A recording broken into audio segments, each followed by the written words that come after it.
Good morning, everyone. Thank you for coming.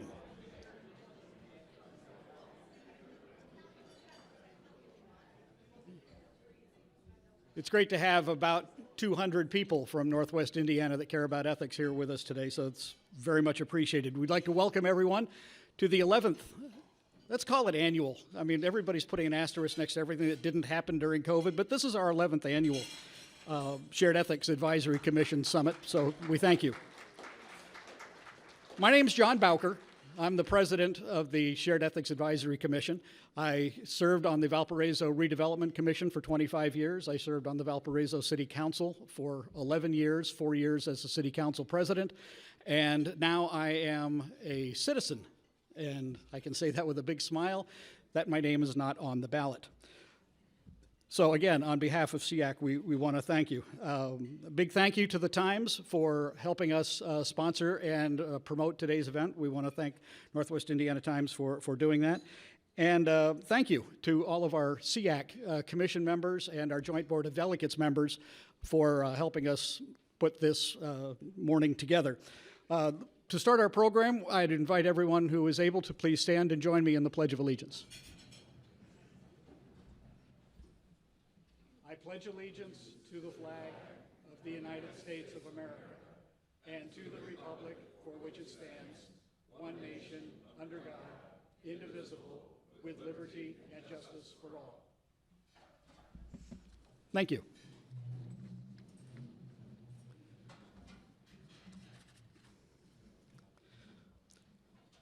We're proud to say that the 11th SEAC Summit here, since our inception in 2005, so you can do the math, but we're calling it the 11th annual one. As a reminder, the Shared Ethics Advisory Commission does represent all of the local entities in Lake, Porter, and LaPorte counties, and we have voluntarily committed ourselves to the shared code of ethics and values. We have 23 member communities that you are representing here today. Our commission members are locally appointed and are volunteers. I'd like to recognize our SEAC volunteers, so if we could have any member of the SEAC Commission or the Joint Board of Delegates please stand and be recognized.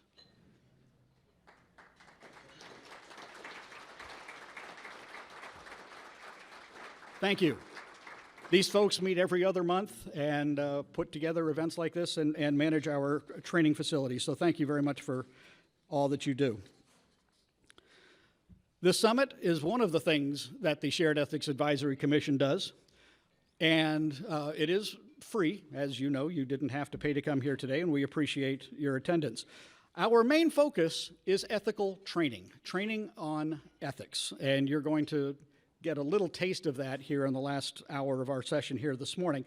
We provide training materials, and we have brand new materials this year that are coming out. And in a couple of weeks, we're going to have our first Train the Trainer session, and we're looking forward to having that occur. We do provide employee training for employees of the various communities that we have as participants in the Shared Ethics Advisory Commission.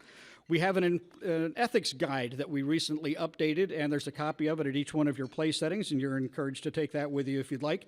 And if any of you are representing your city and you would like additional copies, we have more copies in a box out at the registration table, so let us know if you'd like additional copies.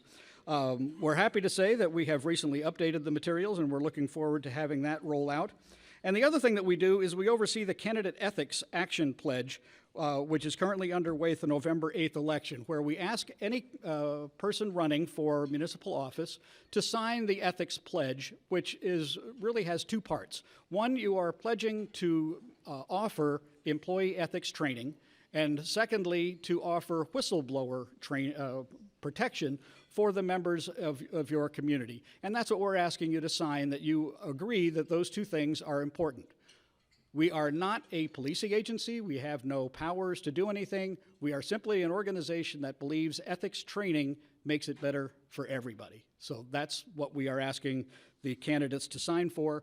And if you are a candidate and you have not signed the pledge yet, we do have those available, and you can sign them, and you are not totally up against the deadline to get the list of all of the folks, all of the candidates, for our final report out to the Times, which will be due out in just a couple of days.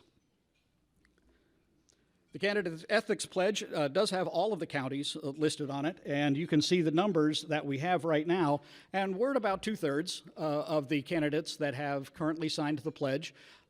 We have been reaching out to the party chairs from the 3 counties to ask their assistance, and we've had some success there, but we still have about 1/3 of the candidates that have not participated at this point yet. That's the list that we have as of a few days ago. We had to make the slides up. We did have, I'm not sure if we've had any since then, but this is the list of the candidates that we have that have signed the pledge. One of the things that we have decided to do this year, and that is we are not including townships. We found that the townships really don't have any employees, so their numbers were skewing the results. So we have taken the township bodies out, and these are just the cities, towns, and counties that have agreed to participate. So again, if you don't see your name on the list and you are running for office and you would like to see your name on this list, you can let us know, and we will have the forms. And actually, they are down here at this reserved table if you'd like to sign one, and we will gather your information. So, one of the things that we're going to be doing in the last hour of our session today is taking a poll as we vote on the case studies and the various things that we have going on. And I would like you to, we're going to test the clickers, and we're going to get some demographic information from you. So in front of each one of you, you should have a clicker with a blue or orange lanyard on it. And so we're going to start with our demographics polling. And so the first question that we have is, are you employed by a local municipality? It's either yes or no. And if you don't know, that's a concern. Is it one yes? Is it 1 for yes and 2 for no? So we'd like you to go ahead and vote. And Scott from NERPC is managing our clickers today, so thank you, Scott, for getting up early and setting this all up for us. So are we ready? 3, 2, 1, and let's see what kind of results we have. Maybe.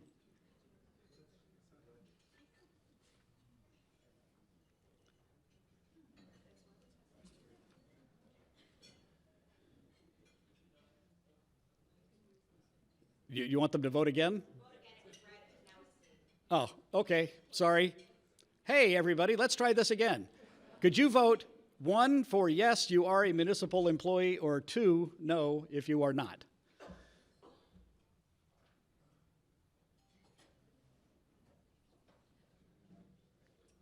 Okay, and the results?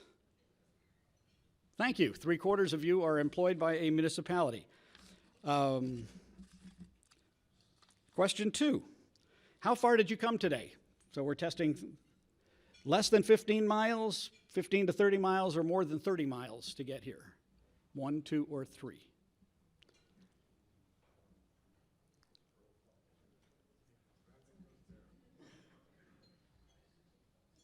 And I'll wait for the thumbs up from Scott. And there's the thumbs up. Okay, and the results are, a lot of you are from Merrillville. And here's our third and final question that we're going to be testing with, and that is, how long since you completed ethics training? How's that for a loaded question?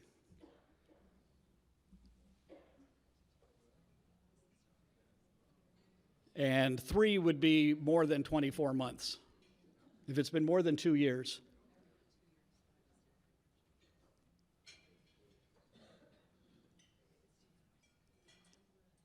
And the results are, A third, a third, a third. Okay, well, that's good that we have 2/3 of you that have had some sort of ethics training in the last 2 years, so that's great. Anyway, thank you for that. You can put the clickers down. We won't need them for another hour or so. At this time, we're going to invite up our panel of panelists for our ethics discussion here. And to lead the conversation as the moderator, the one that will not have a name tag up here, is President Jose Padilla from Valparaiso University, who is getting out. He's been the president now for about almost a year, and we appreciate everything that he has done at Valparaiso University. He comes from a long line of leadership roles. He was at University of Colorado. He was at DePaul University. He is a practicing lawyer and performed public service in Washington, D.C. as a legislative assistant to U.S. Senator Lloyd Bentsen and as a senior political appointee in the administration of President Bill Clinton. He's also had many professional affiliations, including the American Bar Association. So at this point, I will turn the podium over to President Jose Padilla.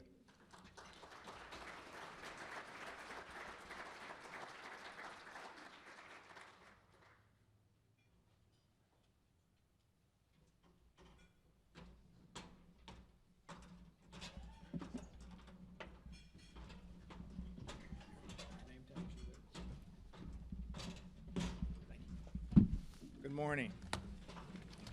The only thing you got wrong, it'll be almost been a year and a half, actually a year and 7 months. So when I started the presidency, I had a full head of hair. So you can see what happened since. But thank you so much for allowing me to be the moderator for this really important topic.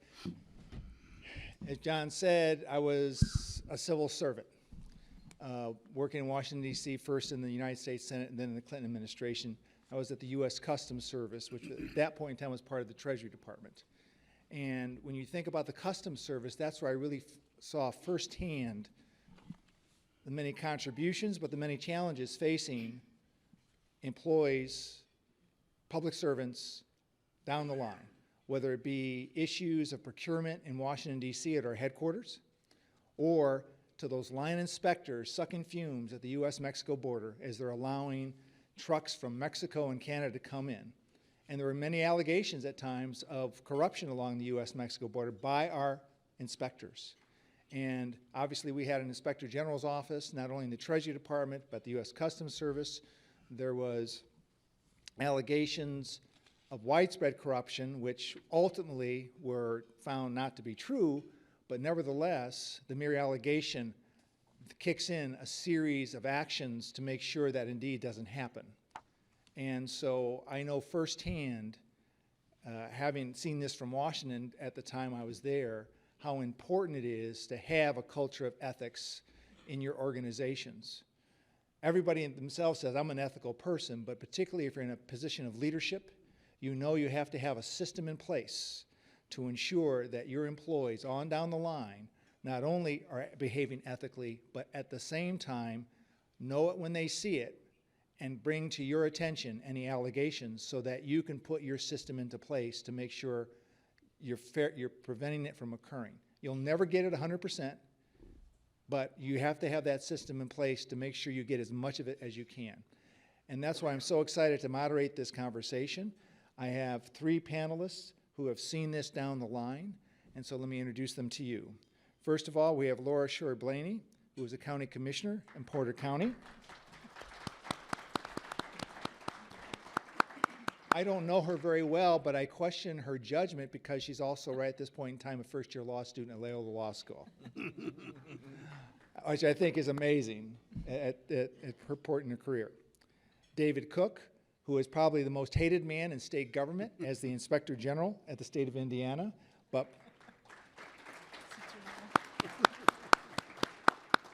but he should be the most respected, because anybody who, his job is like anybody who wants to be a hockey goalie. Why would you do it? But you do it because it's the right thing to do, and we need ethical, principled men like him in that kind of position. Then we have Michael Tolbert, who is the past president of the Indiana State Bar Association. He's a practicing attorney and have seen many issues as well, just affecting lawyers themselves.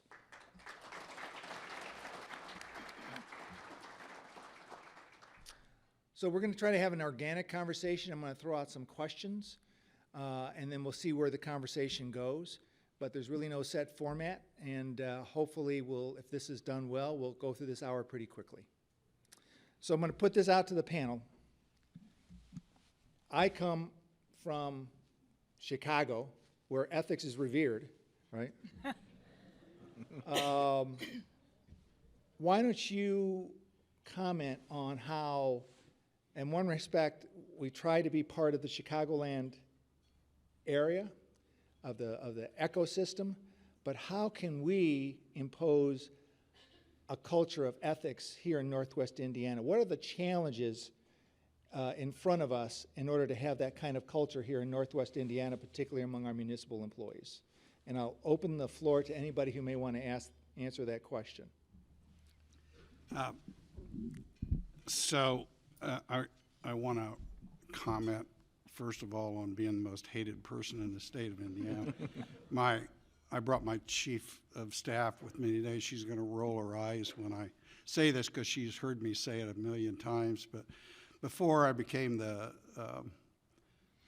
Inspector General for the state of Indiana, I was the chairman of the Indiana Alcohol and Tobacco Commission and came from a criminal bench. And prior to taking this job, there was always somebody wanting to talk to me about one thing or another. But now when I walk in the room, everybody gets up and leaves. So the culture of ethics is a mouthful. It really is assigned relatively low priority, I think, in the scheme of things, sort of as evidenced by that you have to have a volunteer organization to persuade people to become involved with ethics. Establishing a culture of ethics doesn't happen from an oversight commission that I run. It begins with the concept and the high priority that leaders in our different governmental organizations are going to assign to their employees and demonstrate to their employees that ethics is an important part of their job. That we expect, our whole democratic system revolves around having faith in our public servants and in our government. And if we don't have that, our whole system begins to fall apart. So ethics is absolutely important and critical part of establishing confidence and trust in our public servants. And it doesn't, as I say, happen oversight. Oversight's an important part of it, but the public servants and their leaders all need to demonstrate by the way they conduct themselves, both personally and privately, as well as the way they conduct their organizations and their expectations of their employees, that culture of ethics is a critical part of the way they do business. David, what have you seen in terms of leaders of organizations that you would consider operate in an ethical manner? What kind of traits do you see in the leadership for those departments? Yeah, well, first of all, they train. And that's just a critical part of it. I mean, they make ethical training a part of their culture of the way they do business. And then they are extremely cooperative with an oversight agency in helping investigate issues that come up so that there can be a demonstration to everybody in their organization that there are consequences for misbehavior and there are expectations of the way you need to behave. Laura, you're closer to the ground, and how many municipal employees are in Porter County? Near 600. And what have you seen in terms of leaders? Obviously you're overseeing the various leaders of the various departments.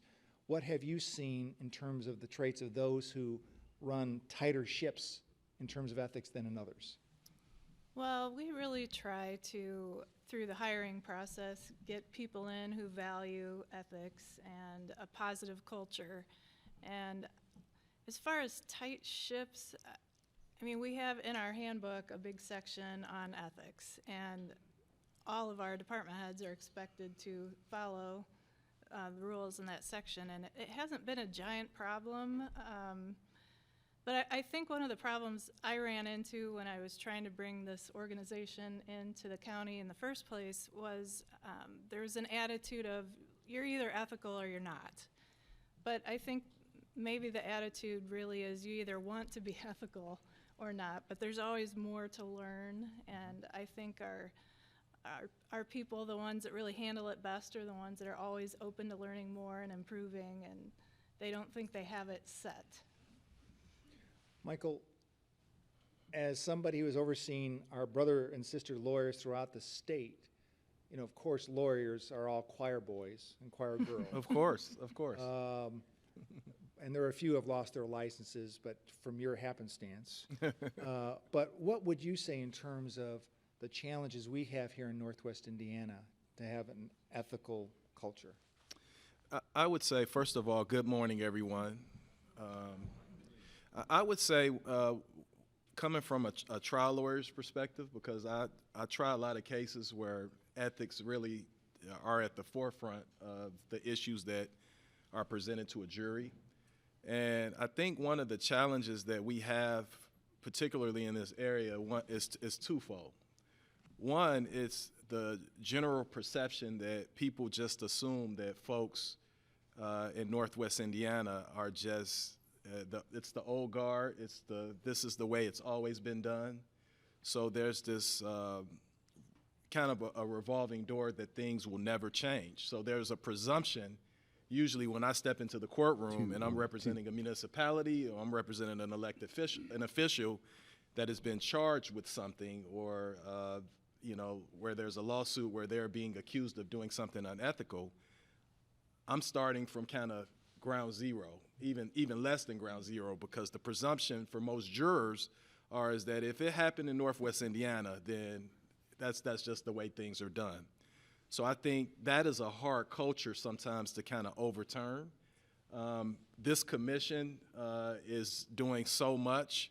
I would like to see a little bit more publicity so that my jurors that are in panel actually understand that Lake County, Porter County, and many of the municipalities where there's this presumption that there's unethical behavior is just simply not true, because we are part of organizations like this. So that's the first part. The second part, I think, is internally with people like us. I think there's a certain badge of honor that we get from being kind of rough and tough folks in the region. So we tell war stories. We glorify some of the things that might not be good things, and we talk about it in such a way to where we don't necessarily shun it, but we're talking about it in more of a way of putting it in a light where it shouldn't be, more of a positive light. Even though we say, you know, we might put it in a negative connotation, but what we end up doing is we end up telling war stories to really show that, hey, this is the way it was done, and it's more of a joke. Until we get to the point where we cringe when we hear those stories, and we don't share those types of stories when we're in Indianapolis or when we're out of town and when we're in front of other folks, until we get to that point, I don't think the culture will change. And that's, to me, two of the main hurdles that I think. One, the public perception, and two, internally, how we handle ethics and how we even talk about ethics amongst each other. Let me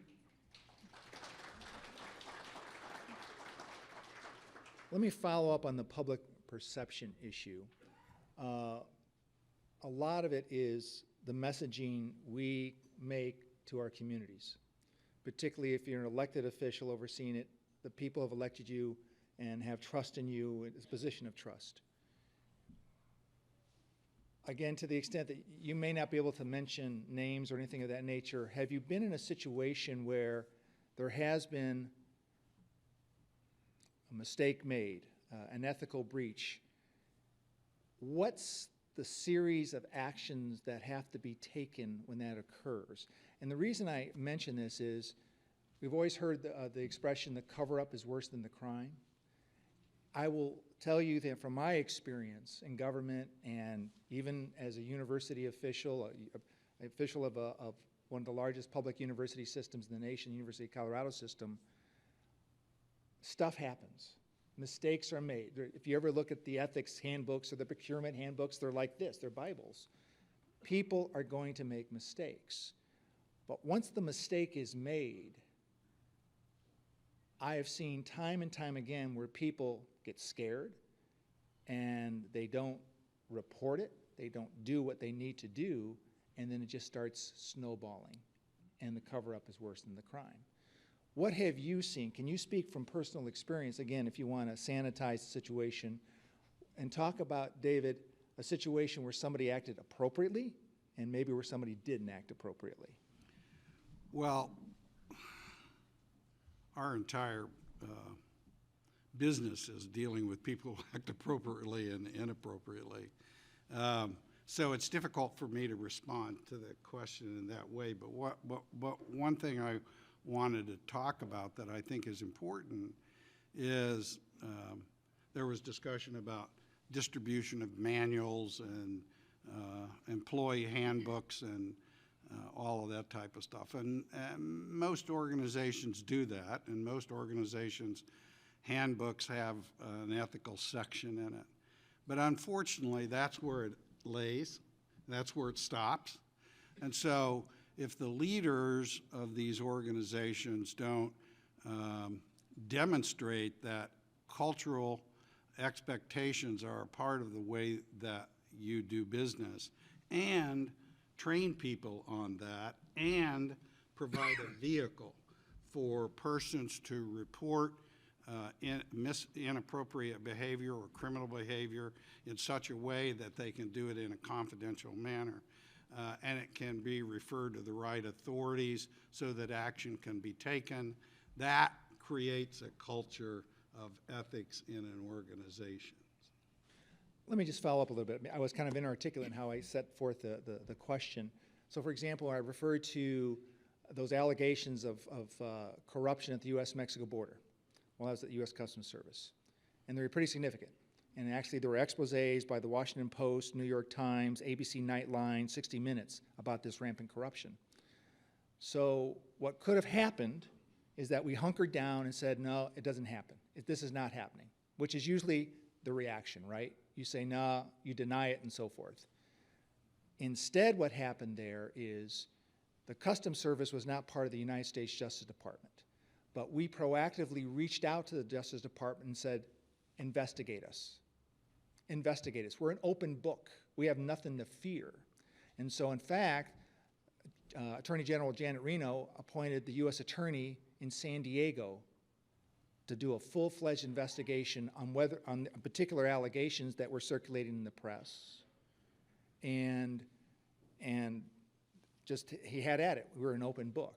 So that's really my question. I think, the ethics culture starts at the top, and so a lot of times where these issues come out is when there's an actual tangible allegation, and it's really a sign of leadership how they react when those allegations are made. So that's what I'm kind of asking.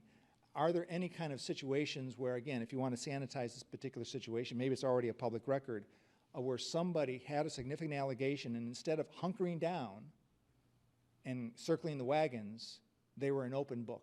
Sure. Well, yeah, we have many scenarios where we have individuals come forward to complain to the Inspector General's office about conduct that they find to be inappropriate or perhaps criminal.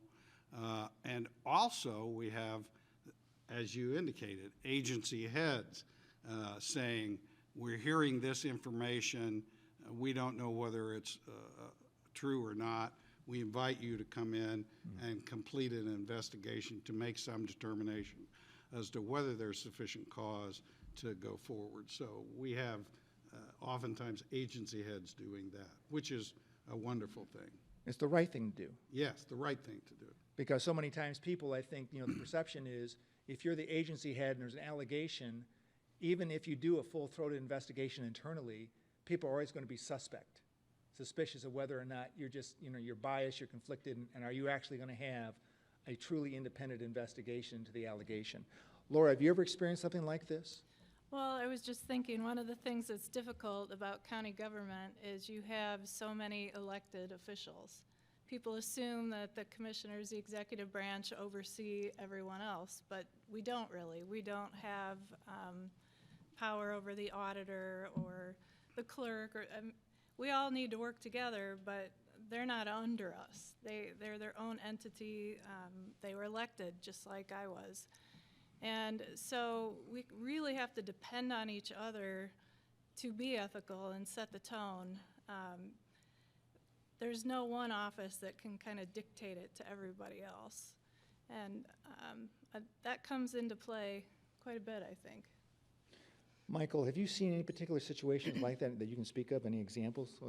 Yeah, not to divulge client confidences, but I think the point that you're getting at is, transparency, in my opinion, is always the key to success when you're talking about ethics and when you're talking about mistakes that occur. And, from my perspective as a lawyer, we have the Indiana Disciplinary Commission that governs us. The Indiana State Bar Association is about 12,000 lawyers in the state of Indiana.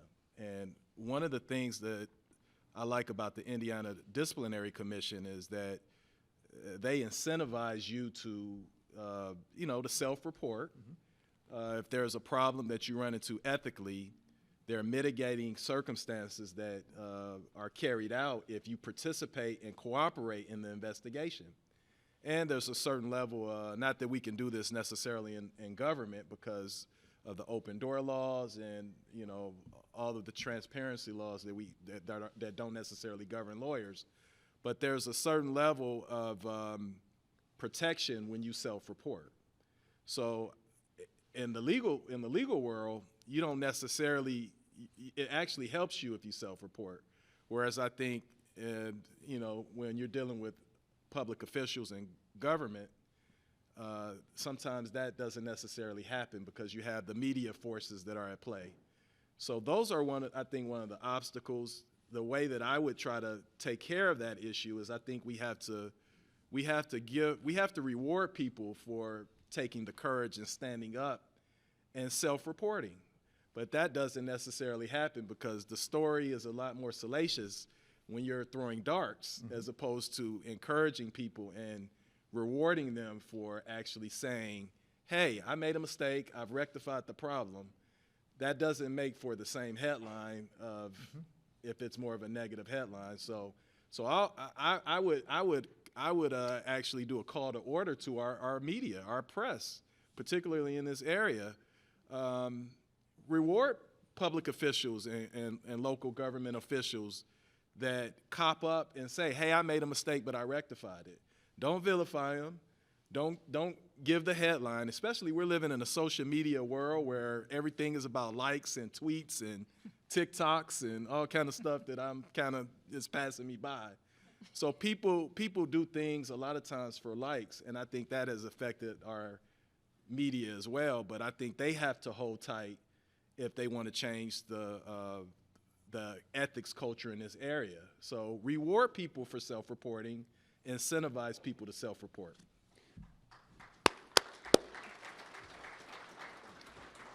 David, that brings a point in my mind about, many times these are just clearly allegations that may come to your attention or to your particular attention. And that's the operative word, allegations. And I think, again, people are afraid who are municipal employees, am I going to get due process? Particularly if the allegation is made against me. What kind of protections do you have in the Inspector General's office to treat that truly as an allegation and provide due process?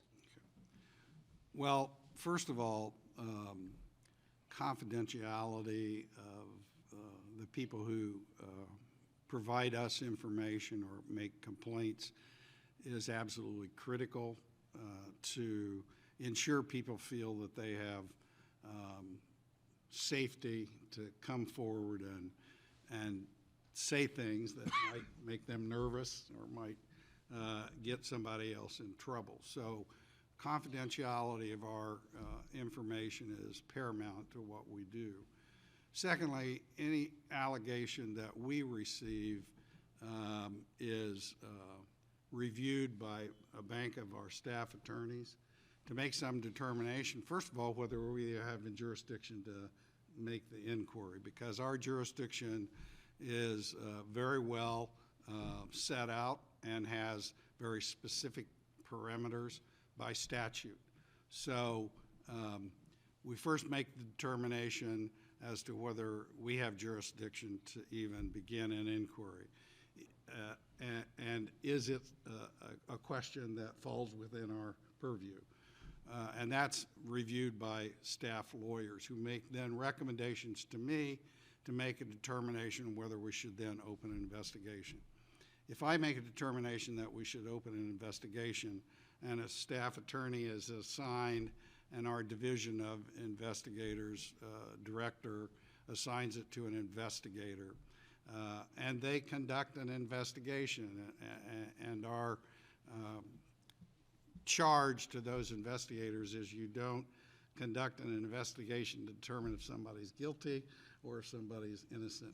You conduct your investigation to make a determination of what the facts are, and then you compare the facts to the allegations to make some determination of whether the next step should take place as to whether we should prosecute some action in front of the State Ethics Commission or whether we've developed a sufficient case to present it to a local prosecutor for actual criminal charges to be filed. And many of our cases are closed for insufficient cause.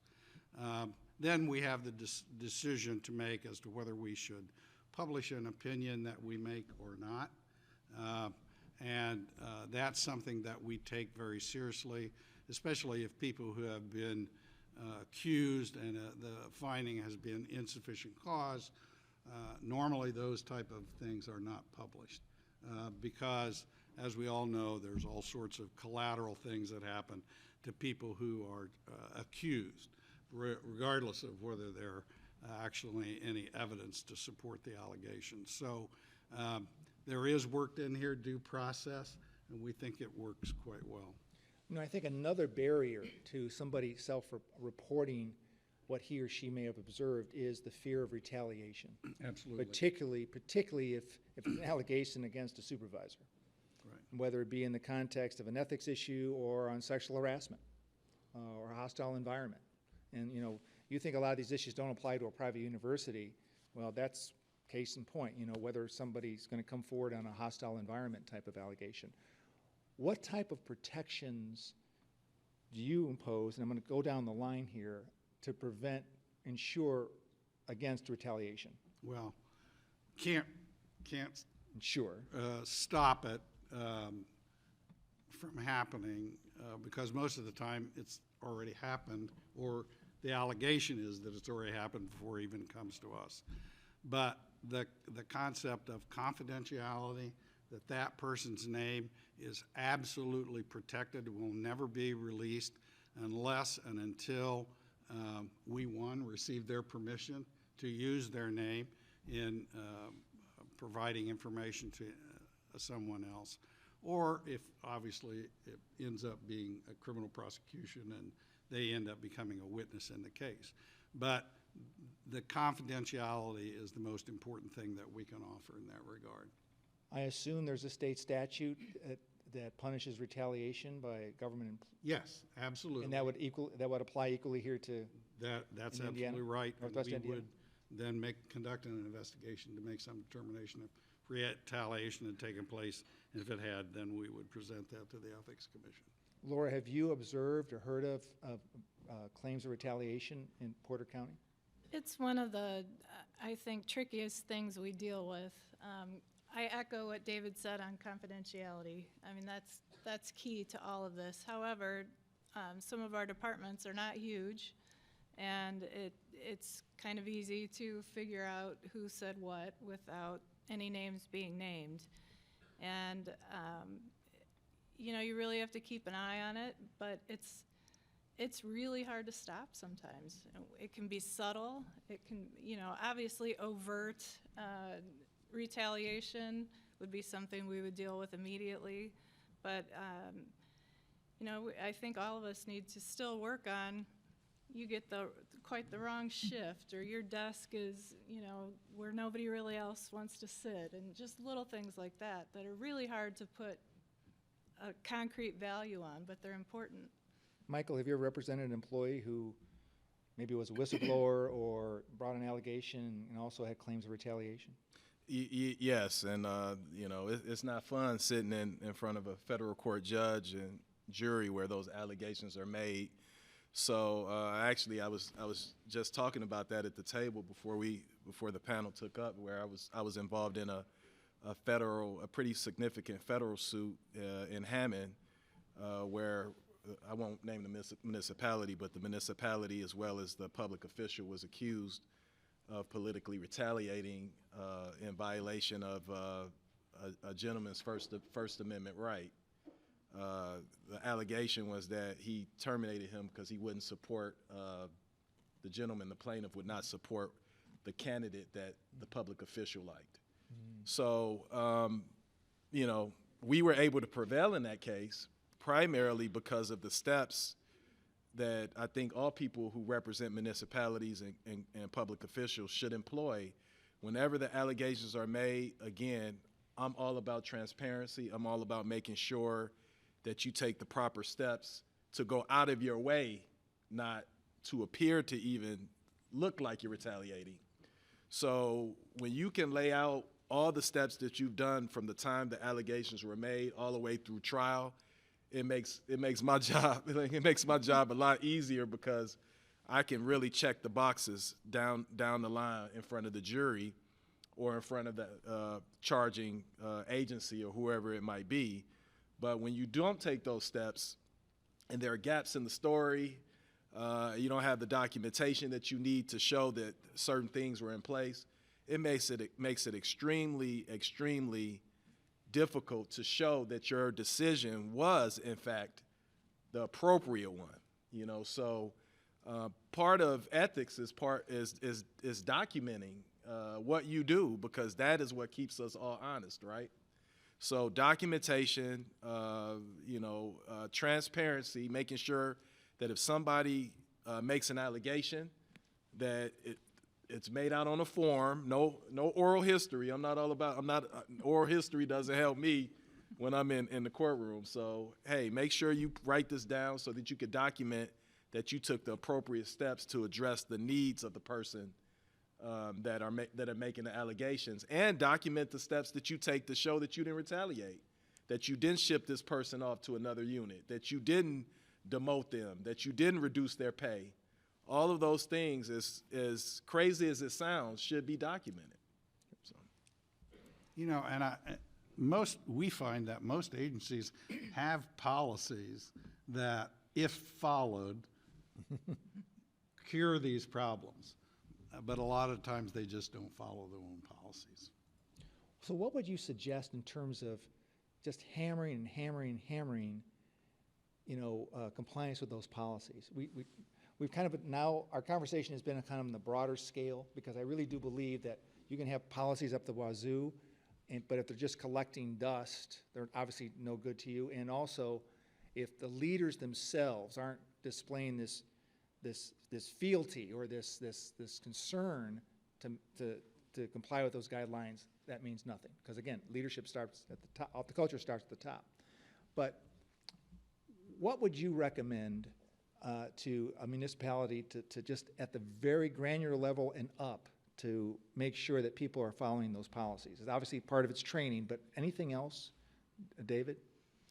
Well, you know, I think that you said it, and I saw a list here of elected officials who have signed a pledge to conduct their business and affairs in an ethical manner. But if it stops right there, that's the problem. Those pledges have to be turned into real life activities within the organization. And the leader needs to demonstrate openly and often to their employees that culture is an important topic. And not only just does the leader have to say that, they have to follow up and demonstrate how important it is by offering continual training on the topic. And then I think the message starts to be that this is the way we're expected to conduct our business in this organization. And if you don't conduct your business this way, there are going to be some consequences to it. And if that doesn't happen, you don't create a culture of ethics. Do you have suggested training programs that municipalities can follow? Well, Templates? a part of our mission by statute is to provide ethical training to the state employees. And we are available as our staffing and caseload will allow to participate in training to anybody who wishes to have training on ethics. And I think that is important to us because that spreads the message. Laura, what kind of training programs do you have all in Porter County? Everything we have comes from this body. But I was going to say that I think as far as getting people to pay attention to the policy, you have to have a culture of following all of your policies, not just that one. We put out a new employee manual in 2019, and you know, if you're not doing that and reviewing regularly, we had some things in there that hadn't been reviewed or changed in over 20 years, and nobody paid attention to them. They just got ignored. So you really have to make sure that everything in your policy manual is relevant, you're backing it up, you're holding people accountable, and you're following all of it. Then the section on shared ethics or just ethics is, it holds so much more water, it holds so much more value. Michael, have you ever provided ethics training? Yes, I'm in the process of putting a seminar together for a group of lawyers on ethics. So I talk about this topic from the practitioner standpoint quite a bit. And, you know, one of the things that I think is very important, and this is just me, I'm not saying this applies to everybody, but I like simple things. So I think sometimes we make subject matter too complicated. So if you're talking about diversity and inclusion policies, you know, the policies are 23 pages long, the mission statement is 23 pages long. I see that a lot with ethics as well. We turn something that really should be very simple in nature to the complex.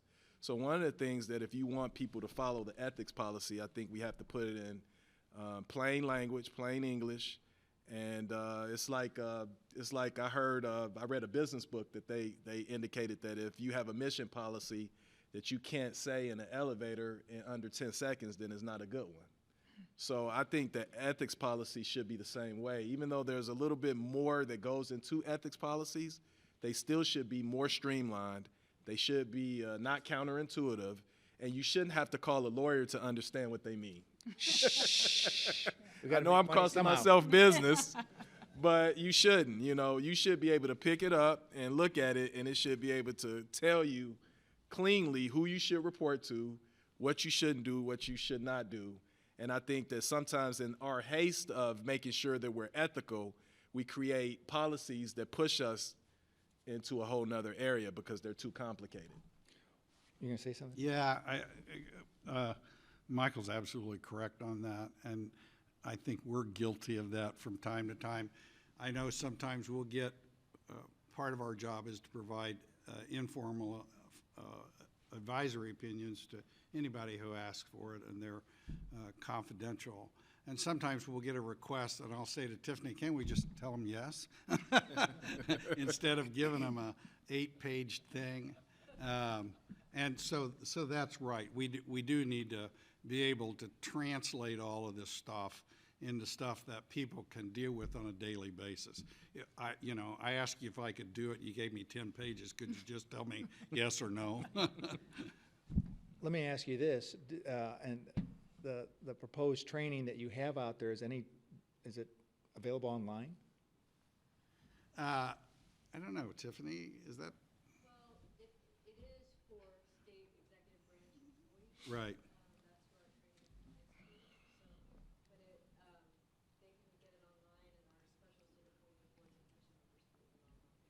And I'm just thinking, sure. You know, obviously our employees, all your employees are very, very busy, and, you know, I think there's a role for in-person training, but there's also a role for online training just to make it more efficient sometimes, and it fits into their schedules a little bit more. And also it's another way to track, because you can track whether or not they finish their online, you know, modules on whatever the subject matter may be.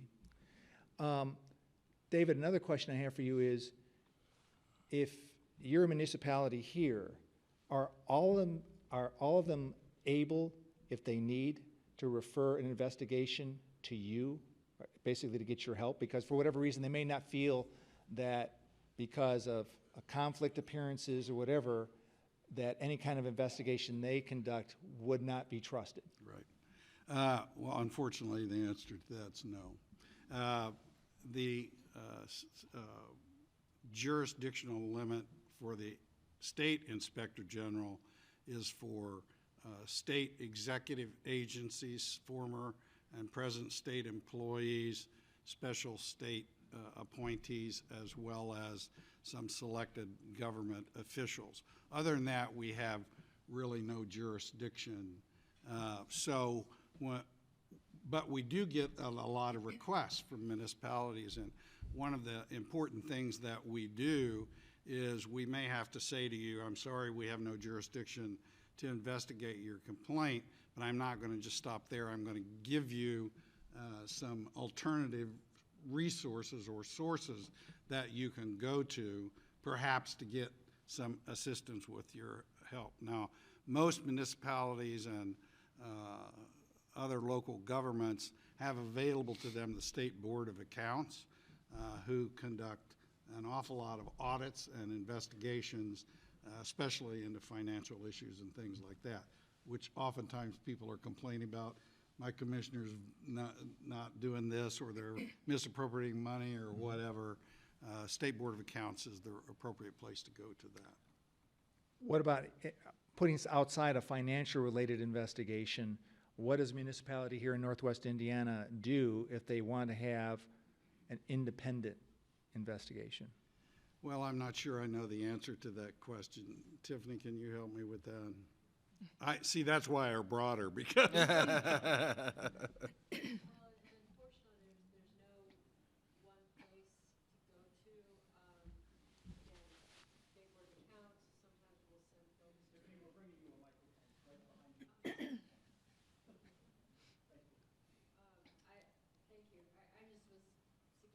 unfortunately, there's not a one-stop shop for local governments to go to for allegations of wrongdoing at the local level.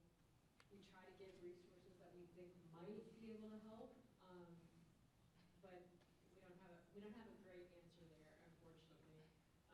State Board of Accounts is one. Sometimes we'll send folks to a local attorney. We won't necessarily name an attorney, but send them to a link where they can find legal advice. But yeah, it's tough for local governments because there's not a group like this might be another place where we would send folks. Laura, have you encountered a situation where, again, you wanted to send somebody, you wanted to outsource the investigation? The only time I can think of is back in 2018, we had an election that didn't go well. It took forever to get the results. I hate to even bring it up, but a lot of people were looking in saying something had to be going on behind the scenes that was not right and had to be unethical. And even though those of us who were in there didn't really see that, it was the election process. I mean, there's nothing more sacred. So we called in some outside agencies to look at it and kind of hold our hand through that and make sure that there was no wrongdoing. Have you ever, is there a list of attorneys through the Bar Association where municipalities like this could go and reach out to for outside investigations? No, not directly. So we have the Lake County Bar Association here that I don't necessarily believe they have a committee. That's actually a good idea. I might have to talk to the Bar Association about that. But right now, presently, I don't believe we have an independent body that could actually help public officials through problems like this. I know I do a lot of work. I represent a lot of police officers. So when there are ethical issues that come up, or if there's like a wrongful shooting, alleged wrongful shooting, or an excessive force matter, one of the things that I always say is to try to have somebody independent to actually do the investigation. And usually the Indiana State Police has been very helpful in that regard in helping do independent investigation into the actual incident, the shooting, so that we're not investigating our own problem. So you have the state police that does that. Also, the Lake County police have been helpful. And then there's a extra, this is particularly with the police, but you have internal affairs too, that have kind of an extra layer of independency when they're looking at allegations of an officer or a police agency. So it's built in at that level, but if a mayor does something, or a county commissioner, there's a little bit of a gray area there.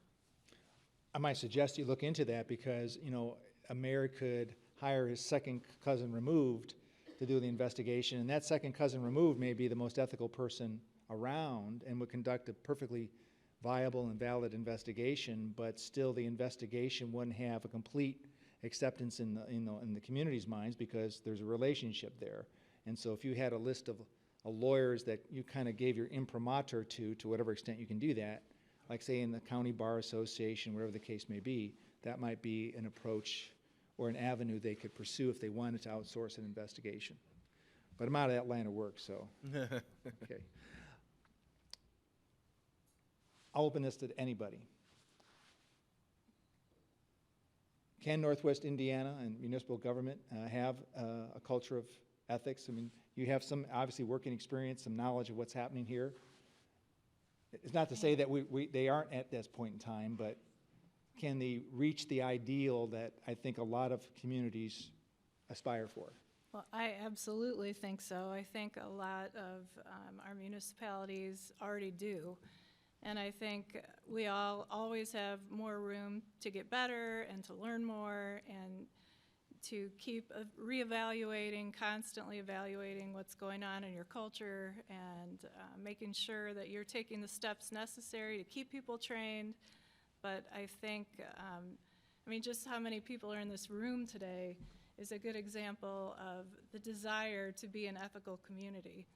And I think that is the key to getting it done. Yeah, I would agree. I would agree with that. We're going to let Inspector Cook off the hook because he's not a Regionite. So, so that's a question you don't have to answer, right? So you might have to inspect your. Yeah, but I would say that we already have a culture. It's just the best hidden secret in the area, and we have to do a better job of trumpeting the culture. Letting people know about all the good things that we do, like this program. Everybody in this room should be tweeting. I already gave you some tips about social media. You should be tweeting. You should be tweeting this program. You should be TikToking this program. You should be Facebooking this program, Instagramming this program, and all the other social media handles that people use, because we need to let people know that. The old way of doing business is that's over, and this area and this region just doesn't stand for it, and we already have a culture of ethics. Laura, let me ask you this: for a candidate,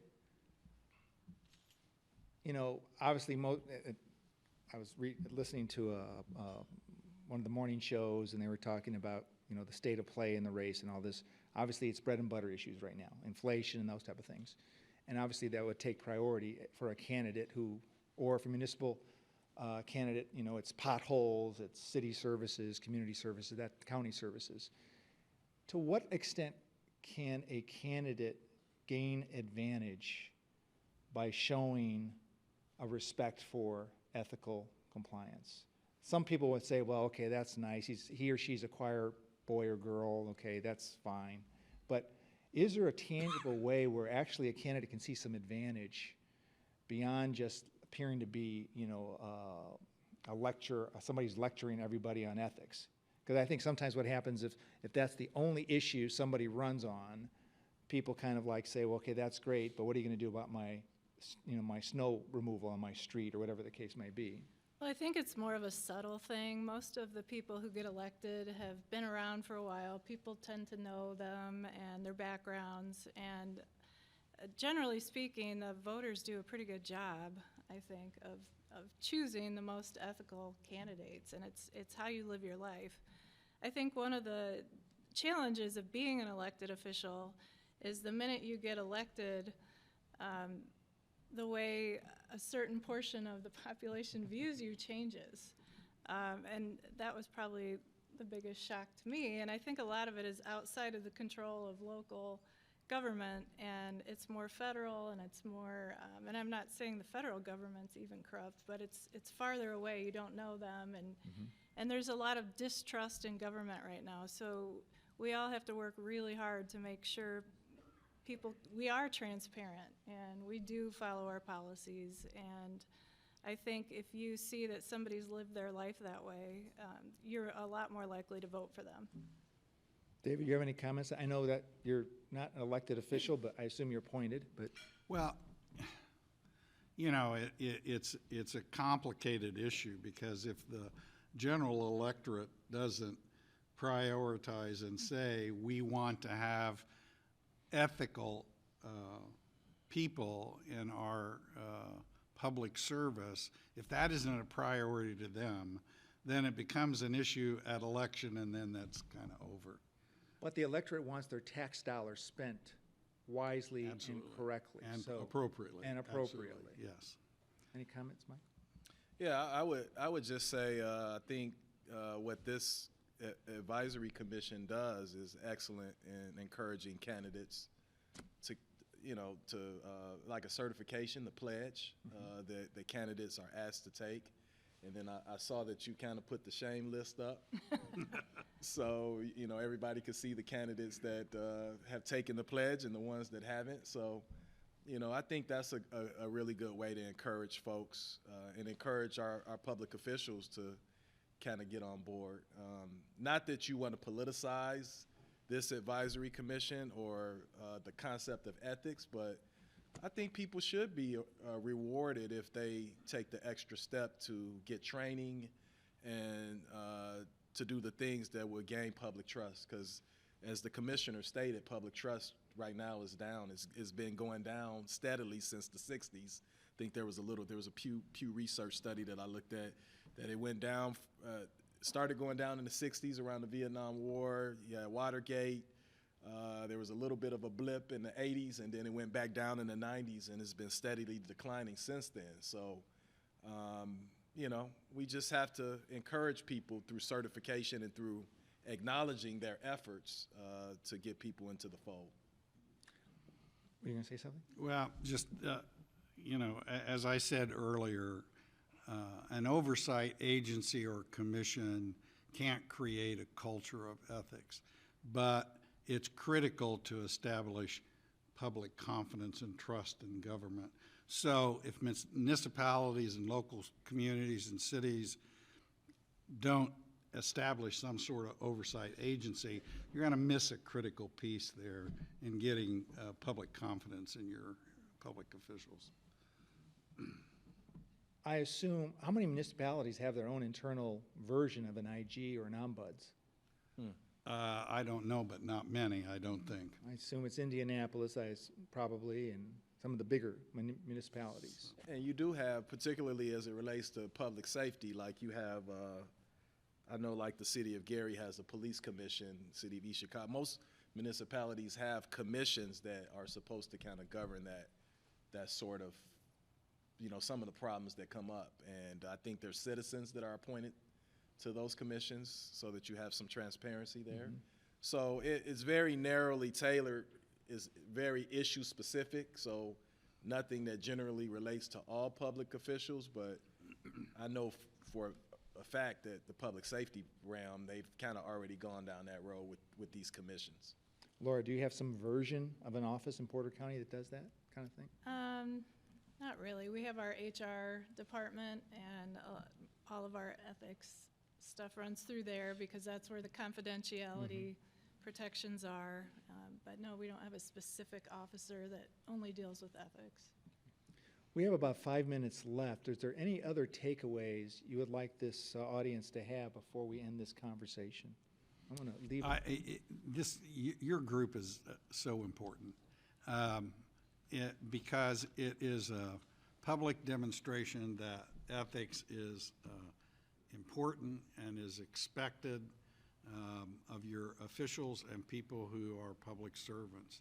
And so the bigger you can become, the more you can communicate to people about the mission of this organization, I think is really important in your region. Laura? I would like to thank the commission too for putting this on. I think I echo everything David said. Their new training that they're getting ready to roll out is online. It's train the trainer, and the videos that they had in the past were getting to be a little hokey. But these are updated. I think that's going to get everybody re-engaged and make it a lot easier to go through these steps that we need to take. So, Michael. thank you. Yeah. I would also like to thank the panel and the moderator. You did a good job. Appreciate you. And thank you all for listening to us talk about some of these very important issues. But I would just say continue to change the perception of our area and our region by, continuing to share positive stories as opposed to negative ones, and continue to allow this group to grow. I would like to see this group continue to be bigger and bigger every year. I know I've been to this breakfast a few times, and I know COVID probably kind of caused some of the numbers to dwindle. But, let's just continue to keep the ball rolling and look forward to seeing you at future talks. Let me just give a thank you very much, panel, and want to thank again the organization for having this discussion. Let me just give a couple thoughts I wanted to share with you. And this is I was a general counsel at DePaul University for 15 years and the general counsel at the University of Colorado system. And, again, they generally want to avoid the lawyers' offices, right? I mean, they hear us coming a mile away. But one of the things I used to do when I oversaw some form of ethics training, I would have former federal prosecutors come in to talk to our employees. And it could be a former federal prosecutor or a state prosecutor. And a lot of times, many of them are in private practice, representing the people they prosecuted, or people like them who they prosecuted. But one of the reasons I did that is because they scare the hell out of them. And, again, it's just that initial reaction. And a lot of times, these former federal prosecutors will say, people were incarcerated for some of the dumbest things, the most, not innocent things, they weren't innocent, but things that could have been either prevented through a strong ethics program or alternatively, people just coming forward. And so often, again, you see the cover-up is worse than the crime. They would have mitigated their sentences, they would have avoided going to jail altogether or faced any kind of punishment if they had just come forward. And I always like doing that because they see, they hear what people like them, people who are perfectly nice people who you would let take care of your kids, make mistakes that they just, one, that they made the mistake, and two, they didn't act appropriately when the mistake was there and in terms of reporting and so forth.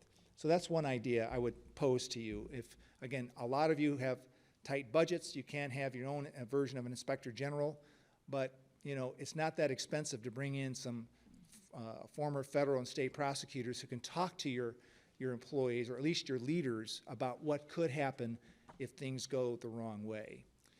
Another idea I would have is, and this is kind of an approach I have at Valparaiso University. Now, I'm not maligning older people. I'm an old guy. But, you know, sometimes some of your older employees are set in their ways, right? I mean, all of us are set in our ways. My kids are always telling me how dumb I am in terms of the way I think and so forth. A lot of the things I do at the university is really try to target the next, what I call the next generation of employees. And whatever I'm trying to do, whether it's with respect to hostile environment, ethics training, NCAA compliance, because they haven't been set in their ways, their minds are a little more open. Not to say that older people's minds can't be open, but you know what I'm saying. And you start that way by creating what I call generational change. And so that's just another idea I would pose to you for your consideration. Maybe it won't work in your particular organization, but it's worked for us. And then last but not least, again, we've talked about this all the time. Report, report, report. You wouldn't think, again, we'd have that kind of a situation, but I'll give you the perfect example. NCAA compliance. The NCAA has like books like this on possible infractions. And I will tell you, any NCAA, particularly Division I program, their coaches are making mistakes. Even the reputable ones are making mistakes because the rules are so arcane on, okay, how much time can you spend with the recruit? Or can you do a practice game with another team? That's a possible NCAA violation unless you do it correctly. I'm always hearing when at DePaul or at Colorado or even here, a coach will make an inadvertent mistake, and the worst thing you can do is don't report it, because believe me, if they find out about it, and you know what?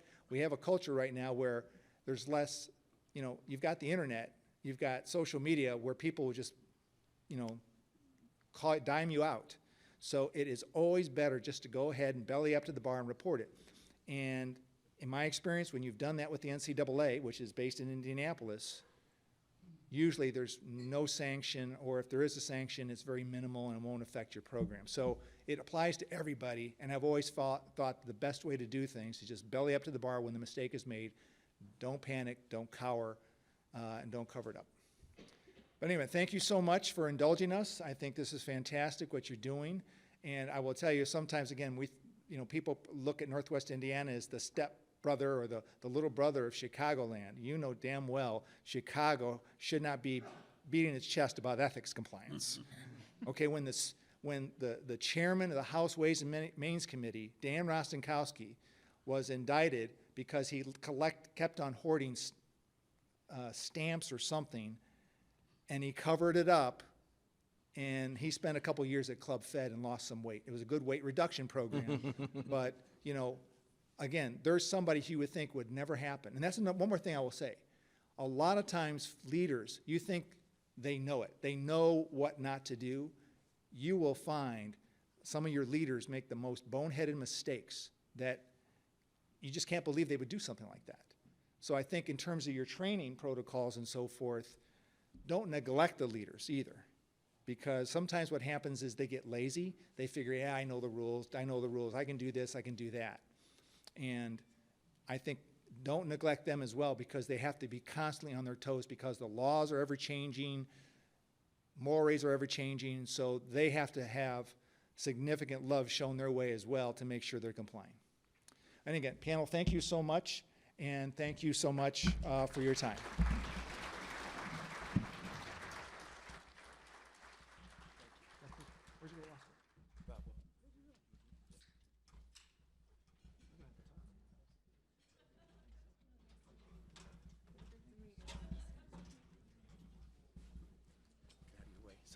Thank you, sir. Thank you. Yeah, thank you. Thank you. Michael, thank you. Once again, how about a big hand for our panelists? Thank you. I also know that there is a Merrillville Town Board meeting this morning, and we're going to be losing a number of people in our audience today, so this is your opportunity to gracefully get up and leave. I appreciate your coming today, and I want to thank you for your service to the town of Merrillville. And it's also your opportunity to get a cup of coffee. We're going to start reviewing the ethics cases that are here today. For those of you that do have to leave, on your tables is a survey form that we would like you to fill out and just leave on the table for us, asking you what you thought of today's session. Don't fill it out until we're all done, unless you're leaving.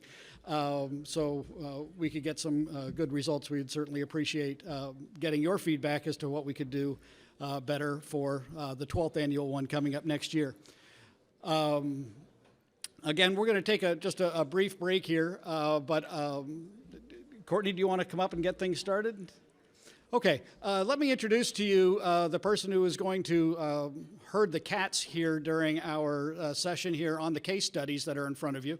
It's my pleasure to introduce to you a member of our SEAC board, and she's been very active and is really into this stuff, and it's Courtney Smith. So, Courtney, come on up, and I wish you the best of luck. Thank you. Hello. I think our panel did an excellent job, and I really am grateful that we're able to have such a diverse panel. We had a woman, we had a Hispanic man, we had a black gentleman, and then we had somebody from our state government, not just someone from our local municipalities. So I really am pleased that we were able to bring in such a diverse panel and get their feedback on what is going on in Indiana with ethics. So I really thank them. We're going to be going on now to our interactive portion of our summit. If you've been here before, this is something we do every year.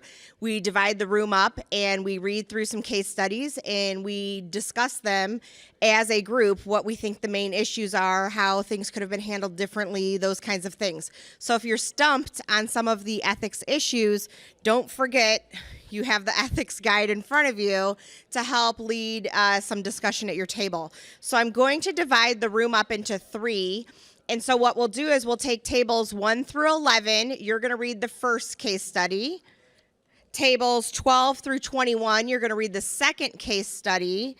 And tables 22 through 32 are going to read the third case study. And I'm going to give you about 10 minutes to read the case study, discuss what you think the issues are, and then we're going to get back together and you'll have a recorder or a reporter or a secretary at your table who will be willing to talk out loud for the group. So I'm going to set a timer. If you need to use the washroom, get more coffee, any of those things, that's fine. But you have about 10 minutes before we're going to start discussing the case studies.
You have 5 minutes. 5 minutes.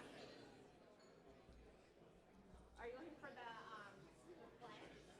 They should be on this table, I'm sure. John, where's the flags?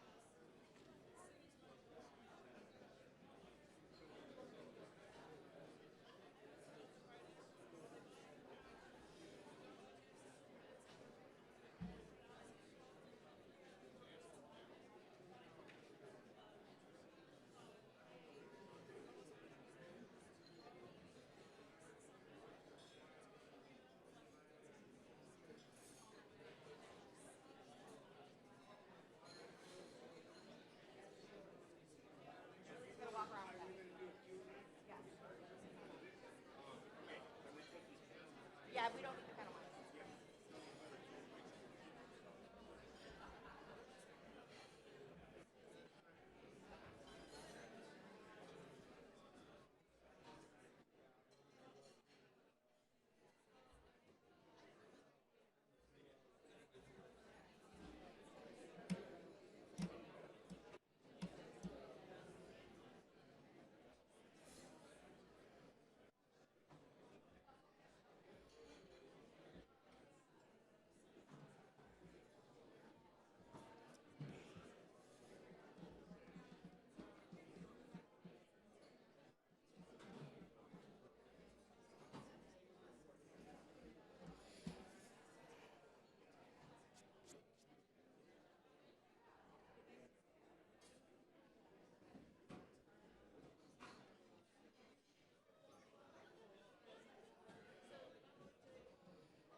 Okay.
If you could start heading back to your tables now, and please be seated so we can begin.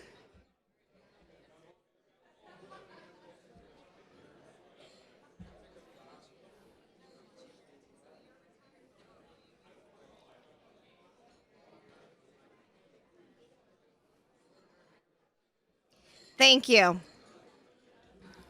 So I'll tell you a little bit about myself.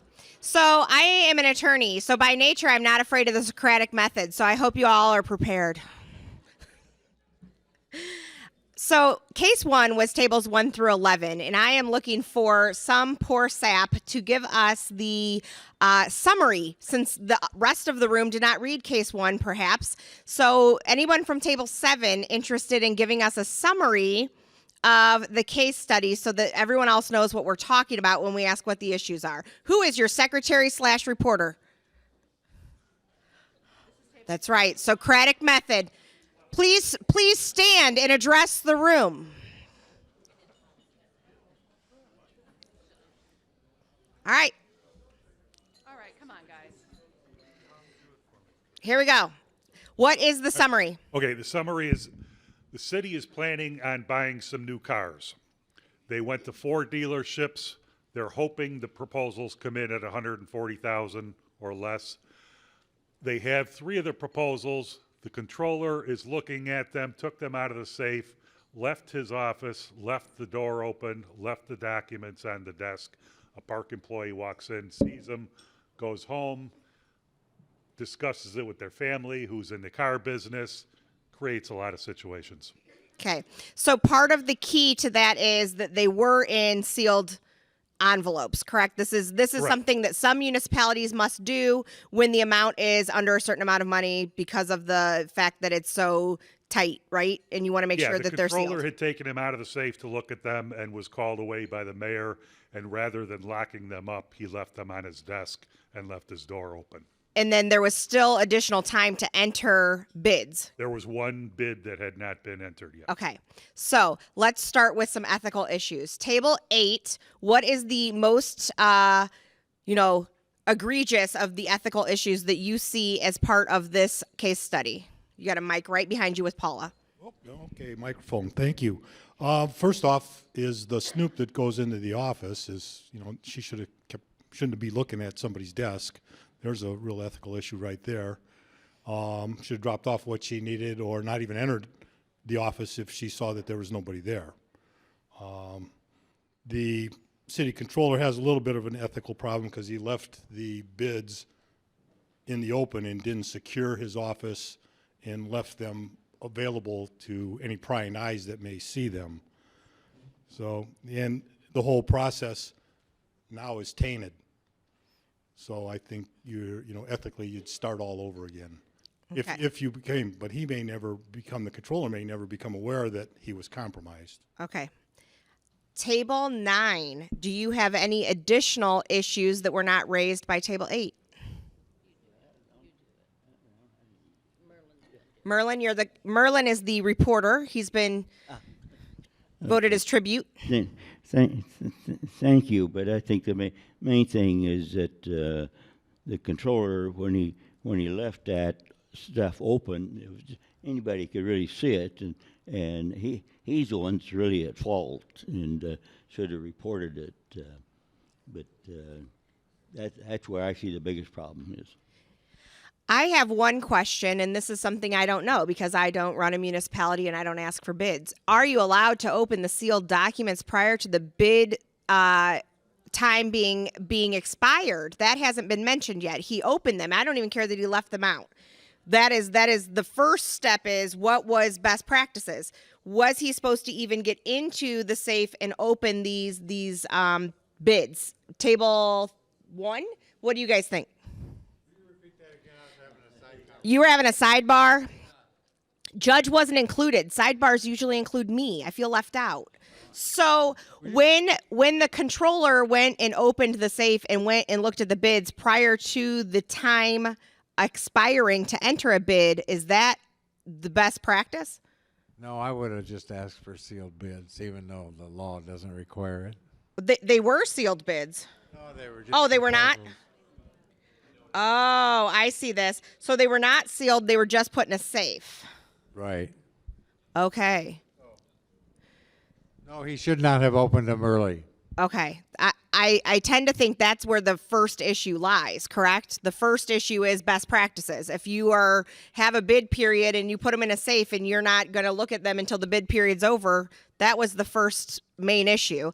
Then we have the other issues that we brought up over here with the leaving them out after you took them out of the safe. First, you didn't put them back in the safe. Second, you didn't even lock your office.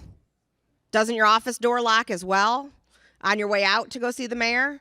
And then third is the woman coming in and perusing them and then going home and talking about them.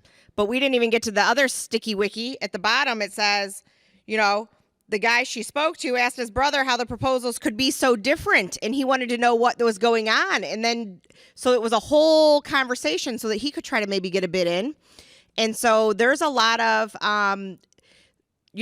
rolling downhill, as so we call it, right? So it's one thing made the whole debacle. So is it best practices? Is that the main issue? Is it an ethical violation for the man, for the woman, for the guy who might put in the bid? So at this point, what do we do? So we have several issues. Which one is the worst culprit at this point? And if you're in charge of this department, what do you do now? If you don't know that this has happened and somebody's going to come in and underbid so they can get it at $129,000 because they know the other bid's $130,000, has that tainted the entire pool? Has the whole thing been tainted?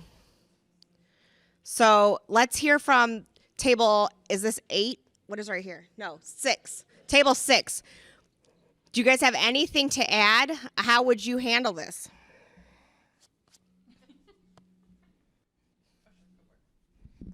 I think the bidding process needs to start over again because the whole thing is tainted and someone could challenge it. Do you think that the city controller knows it's been tainted? No. So how do we know to start over?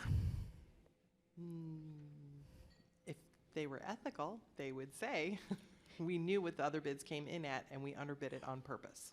Oh, if the person coming in to bid? The fourth person. That's never going to happen. We know Not that. going to happen. That's never going to happen. It should happen. Do they have an ethical obligation as the car company to the city? I don't know. I don't know. I don't know that answer. Does anyone believe there's an ethical obligation for the Ford dealer to come and tell them they knew the bids prior to? They're not required to be sealed, we found out. So is that an ethical violation? This is stuff that happens every day. This is stuff that happens every single day. And we're confused on where we know that there has even been a violation, because if we're the controller, we don't even know. How do we fix it? Hold on. We need the mic so other people can hear you. This is table 12. I'm sorry. Outside of their number 1. My thing is, I think the issue, does the car company have an obligation to say there's a, that they have information that they shouldn't have? Absolutely. But will they? No, that's not a legal issue. That's an ethical issue. And that's where the difference comes in. However, the bids were opened, even though they weren't sealed, they were reviewed before the time for when they should have been reviewed, before the deadline. So the controller knows that. So that is an issue of, as they talked about self-reporting, they should have self-reported that, curiosity got the cat, or whatever that term is, and say, we were wrong. We opened these too early, and we're going to change the process and do a sealed bid process. Okay. Table 11 or table 10, do you have anything to add? We don't want to leave you out of the Socratic method. I think just unraveling the whole situation was really important. But, you mentioned something about locking the doors and security. That is so important, especially today. And I know some people will say, well, I tried to get in this department and the door was locked. Well, that's your obligation. That's what you have to do.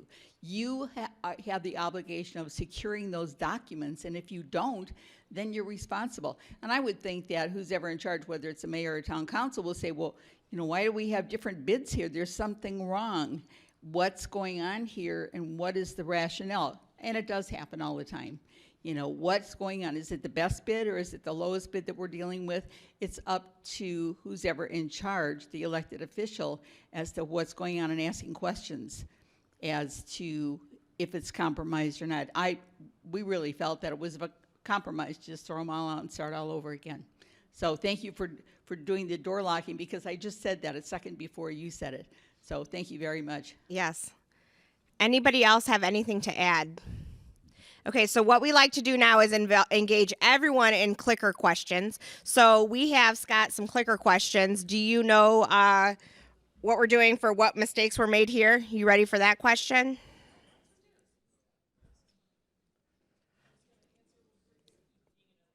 He's keying it up. Hold on.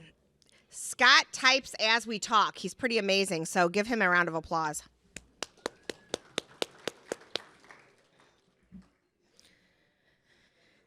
All right, so grab your clickers. Let's see what Scott has for us.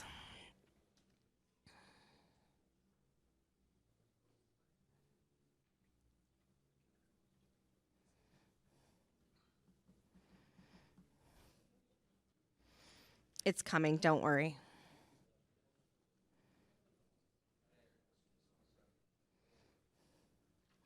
I'll read it out loud because I know that my eyesight isn't what it used to be. I'm not 14 anymore, so I'll make sure to read it out loud for you folks in the back.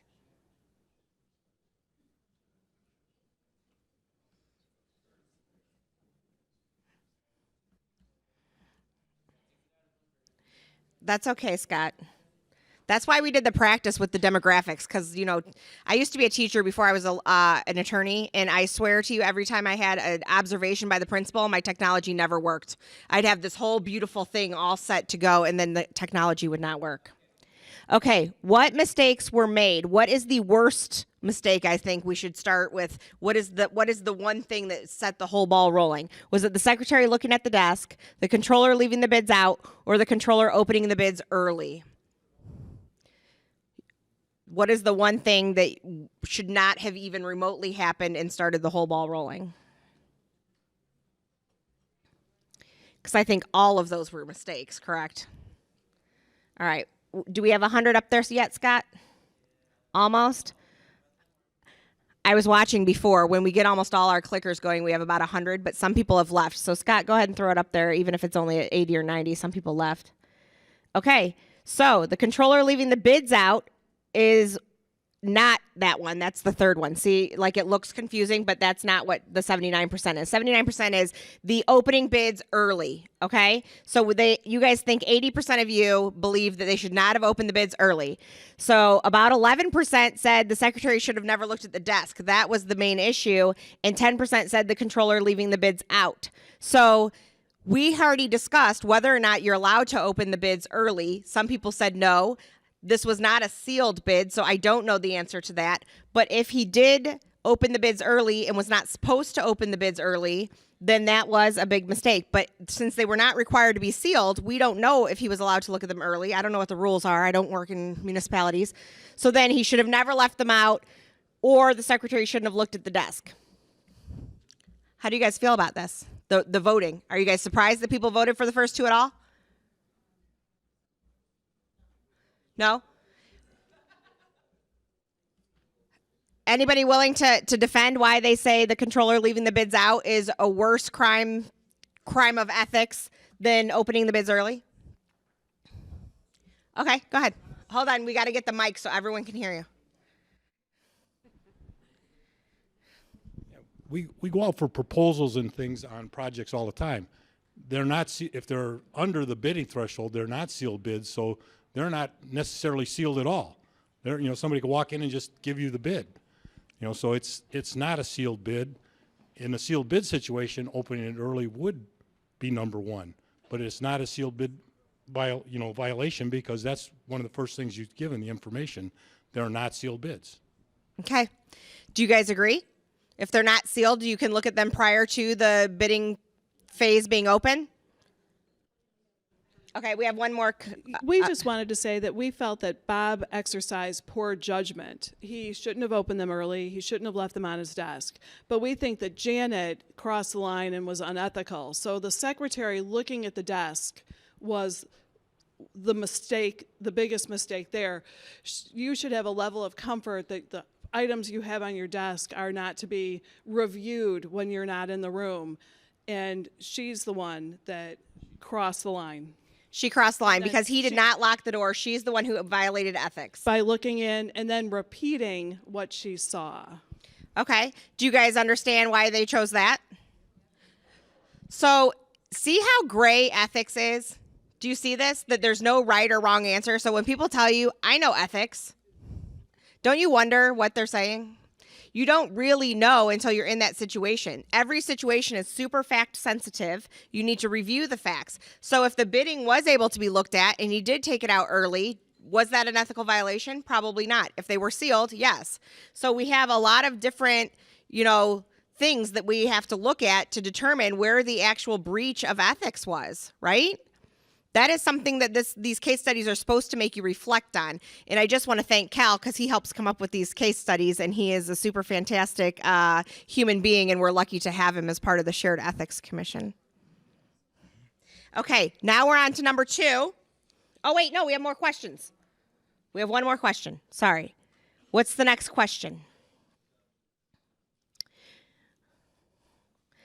How would you handle this situation? 1 or 2. 1, start the bid process over with a sealed bid process, or improve security protocols and require door locking when you leave your office. Which would you do to fix what happened?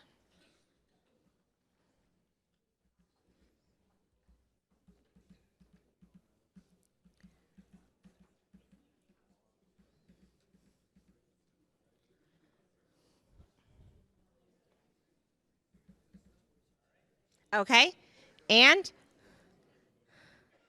All right, so more than half of you, 66%, say they would start the process over with a sealed bid process, and then the other 34% would improve the protocols and lock the door because you don't believe he violated the non-sealed bid process, I'm assuming, and that he should have just locked the door to cover his behind.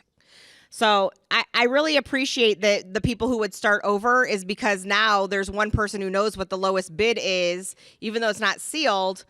It doesn't mean that everyone in the community should know what the bids are so that other people can undercut businesses. So I do think that that is something that you need to think about before moving forward with the bids that you have.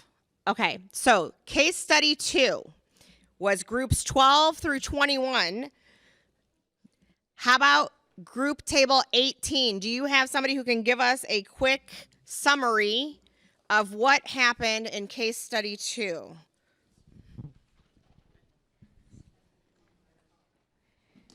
So this was an issue where the town council was concerned, some people, about work vehicles being taken home at all. So they passed a resolution to say that use for personal use of town vehicles was going to be limited, strictly limited. But they didn't really go beyond that. It was just really vague.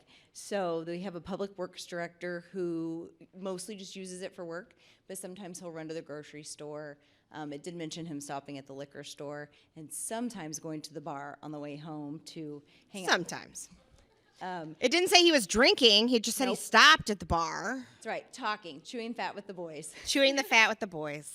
So now his brother is running for office in a township, a neighboring township, and he's going to give his brother a ride in the town vehicle because his brother's car's in the shop.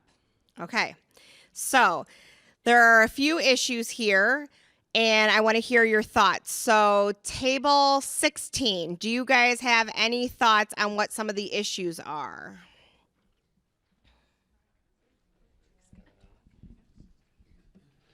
I guess there's a couple issues that's mentioned. The policy is a little vague, but putting that aside for a second, or any IRS taxable issues or insurance issues. I guess the first question would be is perception, because usually cars owned by cities and towns have the blue license plates on, and so if you see a car parked in a grocery store, a liquor store, at a bar, perception might be an issue there.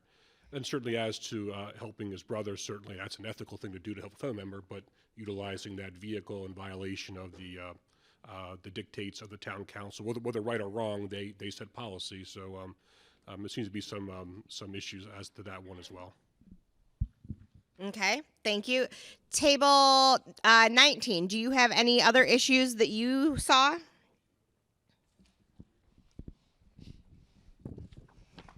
It seems like it. Ooh, that's loud. My bad. It's just vague. Like, what are the limits? The whole policy just seems vague, so it kind of leaves people to use their own judgment. I mean, going to the grocery store might not seem that bad, but liquor store and a bar, obviously, that's not a good look. To have a vehicle that's parked there. So that's kind of one issue. Okay. Question out there, is this vagueness causing a lot of gray area where people aren't really sure what would be an ethical violation and what would not? Is that something that you guys feel is the problem? Yes? Okay. So questions, because this one is really super vague. Is there stuff that we want to say is more unethical than not on our questions because Scott does them as we go? Or do we just want to say that the vagueness versus what is really unethical are the two main issues? How do we want to do it? Table 17, what are you thinking? How do we want to do it?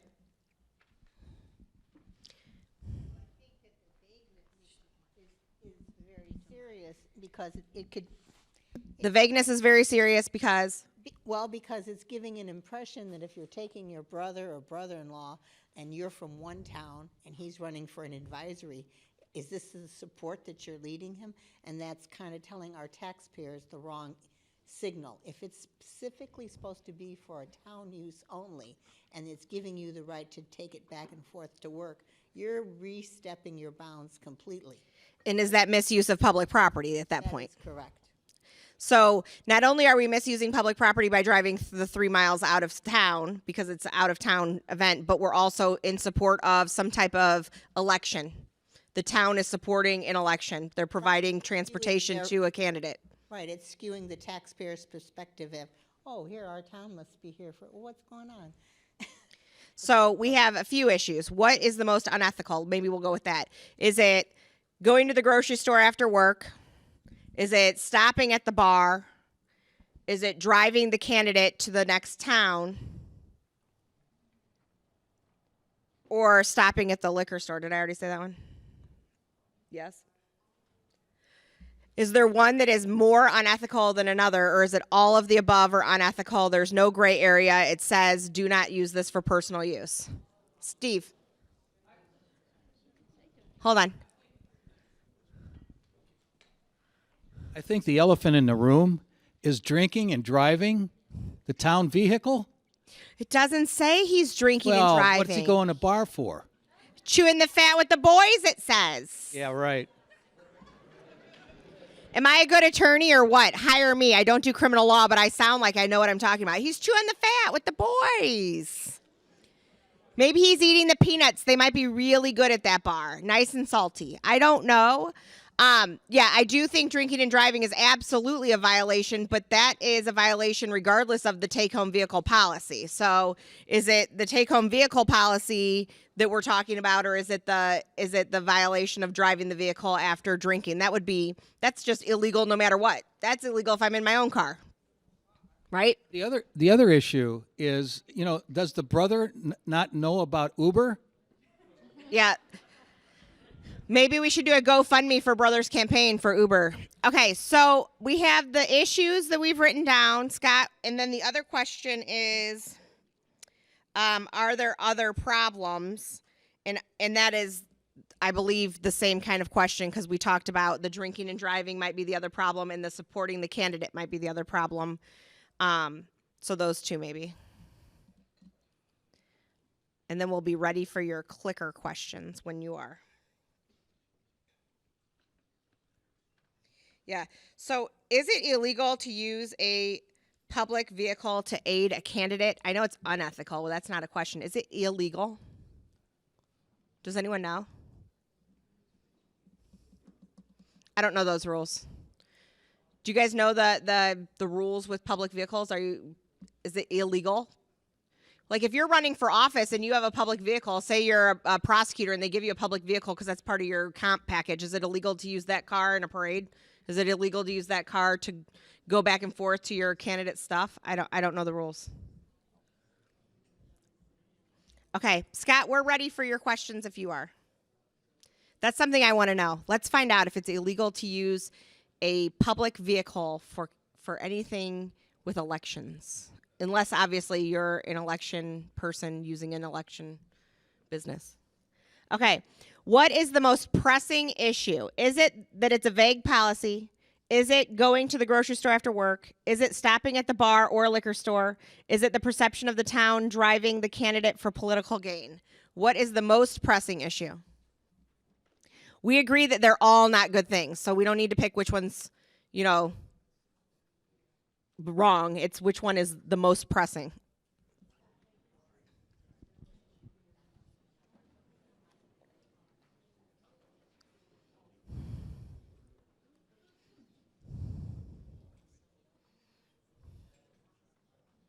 All right.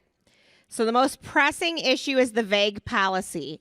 Because he doesn't know what is a violation and what is not a violation, he's doing all kinds of things. If he knew exactly what was a violation and was not, it would be better. So how many of you work in a town and they have rules about the vehicle? Are they more succinct than just don't use it for personal use? Does anyone want to share what your town says about a personal vehicle? Anyone? Does no one in here have a town vehicle? Is that not a thing anymore? I don't even know. Like if you work for the Parks Department, they give you a truck to drive around, right? What if you pick your kid up on the way home from school because you just got off work? Those kinds of things. If you don't know, and the vague policy is vague policy, is your insurance covering that little boy that you picked up from school when you get in an accident on the way home? I get the vague policy issue. Okay. How would you change this policy? Oh, wait. Are there other problems? Drinking and driving or supporting the other candidate? Which one do you believe is more pressing or worse?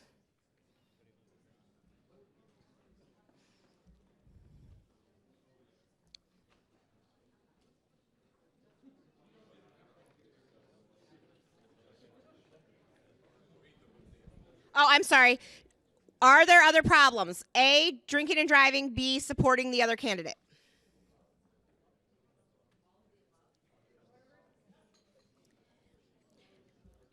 We could do a C, all of the above. Even though it's not on there, you can vote C, all of the above. Scott will still get it on his. So the drinking and driving obviously is illegal. So that is something that's important. So I think they all think all of the above, Scott. I don't know that you have to redo it if you don't want to. I believe that this is, the vague policy is one issue, but drinking and driving is obviously, you just can't do that. A, you shouldn't even have one drink, even if you're under a .08. I see my police officer friends back there.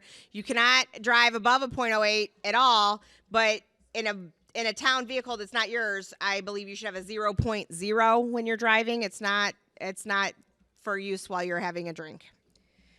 All right. So the third case study is for all my back of the room people. So if you're at table 22 through 32, get ready. I'm on a prowl. Julie, let's ask those group of guys right by you to give us all the ones in uniform right there. Let's ask them to give us a summary. Oh, he doesn't even have a uniform on. I got gypped. All right. This one is basically about two employees, one a higher up, one just a regular employee, talking about problems. The lower one tells all her sad stories and stuff like that, and then the other employee goes out and shares that with friends outside and kind of gets caught up with a meeting schedule through her work email about the friend. So basically, all her personal issues, she's going outside of work to share them with other friends. And the girl found out. Yes. So not only is, Sally supervisor talking about Emily employer to her friend at, neighboring town, Emily employee found out the Sally supervisor has been spreading her information to that person and laughing about it. So that's the issue here, and all through email and outside of work. So she's been using work email to send out information and talking about it outside of work. So let's pick on another table. What is that, 26? I don't have my glasses on. 26, is that them?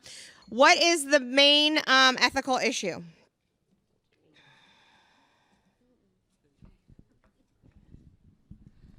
The main ethical issue is someone shared some personal information in confidence, and you being their supervisor, for you to take that personal information, that confidential information, and share it with your friends and make jokes out of it, and then use your work email to distribute more information about the employee, is really making the employee feel like, can't really talk to you, supervisor. Maybe I should go above your head and talk about your personal problems. So it's unfortunate that they created an environment where the employee doesn't feel like this is a safe space. And so for all the things they are going through, regardless of how much you didn't want to hear it, I'm assuming they may have had an EAP program or some type of group that she could have directed her to be able to get some help and assistance if she felt like giving her personal information was something she could not hold as a supervisor. But I'm questioning the supervisor's ethics. Okay. In table 25, what do you see as another issue?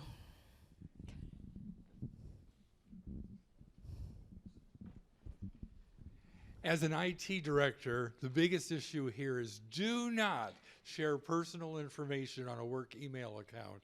With public records, open door acts and that, Yeah, FOIA. you're going to get yourself in all sorts of trouble.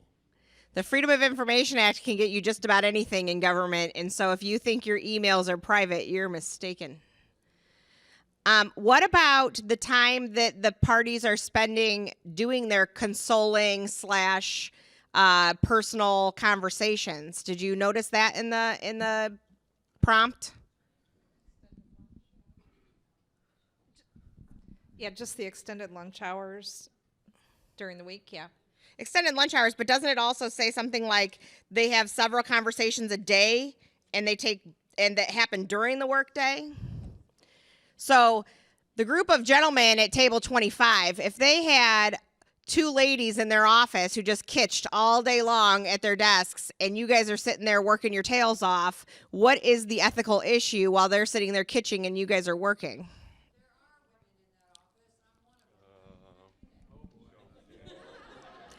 I'm not insinuating that this happens. I'm asking what if.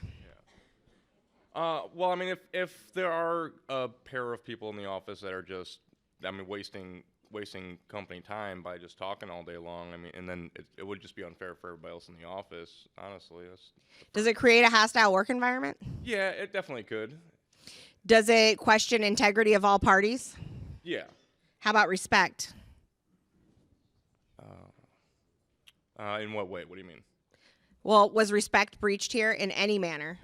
Well, yeah, respect for everybody else you're working with, all of your coworkers and stuff, just like wasting time like that, yeah. And I think one of the biggest things we have in our ethics repertoire right now is the civility. So there is a lot of unrest and civility in our country right now and in our municipalities. And especially as we come into election season, it seems to rear its ugly head because everyone thinks the whole world revolves around blue or red. The whole world does not revolve around blue or red. We have families, we have jobs, we have real lives, but it seems like that uncivil discourse tends to happen at this time of year, and it breaches every aspect, whether you're at home or at work or at church or at a restaurant. It seems that incivility is just kind of rearing its ugly head. And so at this point, it is not civil, and it's hard to work with someone who has breached your trust and talked about you to other people and whatever else. So civility is a big hot button issue right now. Do you guys find civility in the workplace to be one of the main ethical things that you guys are facing? No? Just me? Yes? It's difficult. So we have talking about the other personal life information in a confidential conversation to other people. We have using excessive company time for personal matters, and talking about work-related personal matters in a public space. And so then what is the solution? And I think we heard that from table 26. Send them to the EAP program, get them the help they need where we're not talking about it at work and using work time. And you're not a counselor, you're not a therapist, you're a friend or a colleague, and you don't have all the answers. None of us went to school probably to be someone's therapist at work unless we're actually a therapist. So I get that. Anything else you guys want to add to this prompt before we have Scott bring up the questions? Nothing? Okay, Scott, we're ready for you. Yeah, I think the only, well, there might be two solutions, the EAP, but also a reprimand. I mean, right? I mean, if you're going to go above that person's head and say, she did this to me, would there be a reprimand? Yes. So we could do EAP and reprimand.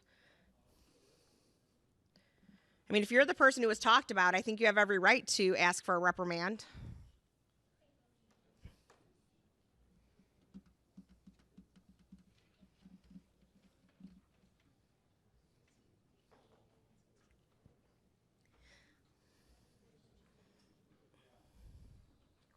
All right, get your clickers ready.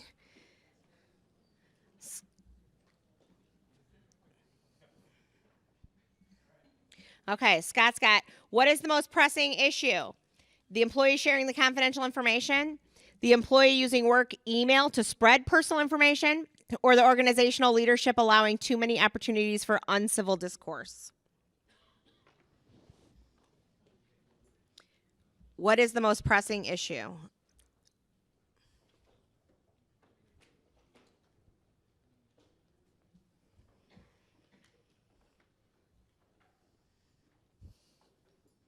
Okay. Oh, it's about a 30-30-30. I'm surprised. So employee sharing confidential information is 33%. Employee using work email to spread personal information is 40%. And organizational leadership allowing too many opportunities for uncivil discourse is 28%. So you guys are in a mixed bag because all three are pretty darn important to you at work, right? To have civility in the workplace is so important. Not wanting to go to work every day because you don't feel comfortable there has to be one of the main reasons people leave a job. And then the employee spreading that stuff is just awful. So what is the solution? Refer the employee to the EAP program or reprimand the employee for talking about the Emily employee, if Sally supervisor talked about Emily the employee. So what is the solution?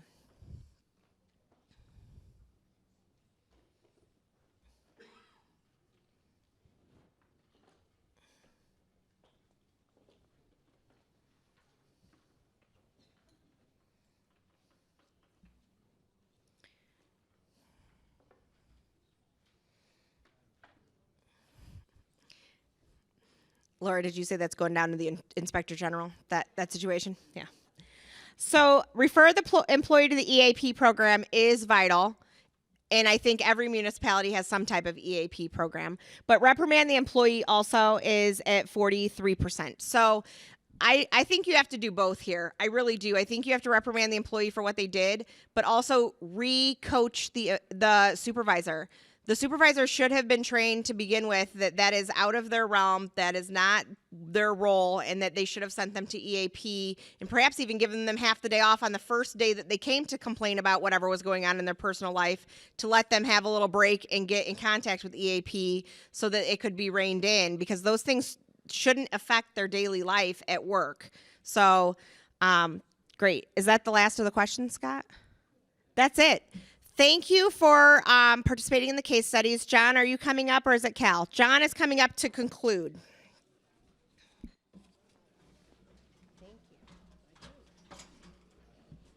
Hey, how about a hand for Courtney for circling those wagons? Thank you. And Paula and Julie as our runners. Thank you. Your steps will be appropriately counted at the YMCA later today. We do want to, again, thank you for coming. Again, if you are a candidate or know of a candidate whose name did not appear on our list, hey, Scott, would we be able to bring up that list of people that have signed it? Thank you. We had a request to put the names back up on the screen. If you're aware of a candidate that for some reason has not yet signed the pledge that we have here, Julie down here in front is waving them. We have copies here with us. You can take one back and have them sign it and immediately get back to us on it. We would appreciate having the additional support. I would also like to take a moment and publicly acknowledge Cal Bellamy, who is the founder and godfather of the Shared Ethics Advisory Commission. And he actually wrote today's case studies from personal experience, I'm sure. So again, thank you all for coming. We do ask you to fill out the surveys at the end. If you will take your ethics guide with you, if you would like to have additional copies, we have more available out at the front table that we can make sure that you get some of those if you want them. We thank you all for coming. We look forward to having you back next year, and we appreciate your support of the Shared Ethics Advisory Commission. Thank you.